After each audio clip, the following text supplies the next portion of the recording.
Welcome back to Nasdaq Trade Talks. I'm your host, Jill Malandrino, Global Markets Reporter at Nasdaq. We're coming to you live from the 2019 ETF Synapse, brought to you by Nasdaq and the CFA Society of New York. Joining me for this segment, we have Tom Lydon. He's the CEO of ETF Trends and ETF Database. We're going to take a look at changing trends in ETFs and talk about some of those asset flows that are coming into the space. Tom, it's great to have you back with us as always.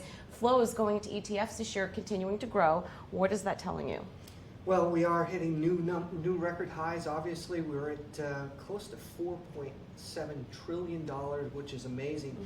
The big differences here in trends was more money was going into fixed income ETFs than equity ETFs. So this is the first time this happened since the beginning of ETFs 26 years ago.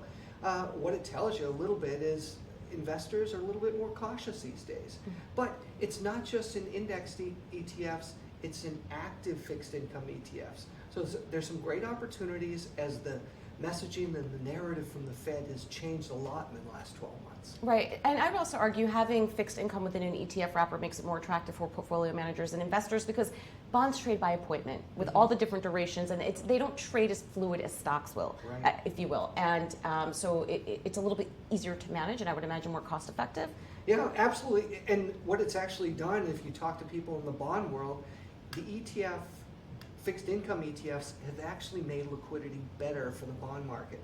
And when you think about that, that's a huge revelation that's happened. And going forward, there are more and more reasons why investors are obviously choosing ETFs, but when you have active ETFs that actually can be managed in a tax efficient form, we see all this money that's coming out of actively managed mutual funds into ETFs for just these reasons. All right, now the active non-transparent ETF, is that going to take hold in 2020? Because when you think about market structure, and we talk about this ad nauseum, transparency is paramount. But then you come out with a product, non-transparent ETFs. Yeah. Do you think that's going to take hold? Well, it may not take hold in 2020, but it's going to get started. And for all the right reasons. There's some great, huge money managers out there that maybe have missed the boat as far as being in the ETF marketplace, specifically because they don't want to lift up their hood every day and show people what they're buying and selling.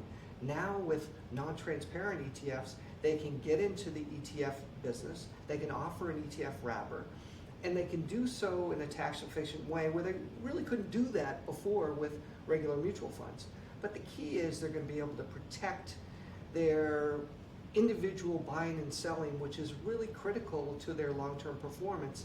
And today, with high-frequency trading and with high computers, you can actually see that coming from certain managers. And you want to hide as much of that as you can. So the idea is it's not mutual funds versus ETFs, it's all about choice. And some of these big companies are going to be getting into the ETF space for the first time. Some of their clients are saying, yes, I've owned your mutual funds, I like your brand, I like your managers, but now I'd like to have them in ETF form as well. All right, let's wrap it up and go back to cost. Are lower cost ETFs, are they still the most popular? Well, they still are the most popular as far as flows. However, we've seen a big change just in the last couple of years. We survey advisors every year, and 3 years ago, 4 out of 5 advisors said, just give me low cost, I want to do the asset allocation myself. Today, 2 out of 3 advisors are saying, you know what, I don't mind paying up for a more intelligent index because I feel we're going to return to normal times of volatility. So a lot of advisors are feeling there are going to be some headwinds that are coming down the road. And with that, they're going to want to sidestep certain factors, or they're going to sidestep certain sectors, or certain capital weighting indexes that maybe won't do as well in challenge markets. All right, Tom, great to have you on with us as always. Good seeing you, Jill. All right, and thanks for joining us from the ETF Synapse with Nasdaq and CFA New York. I'm Jill Malandrino, Global Markets Reporter at Nasdaq.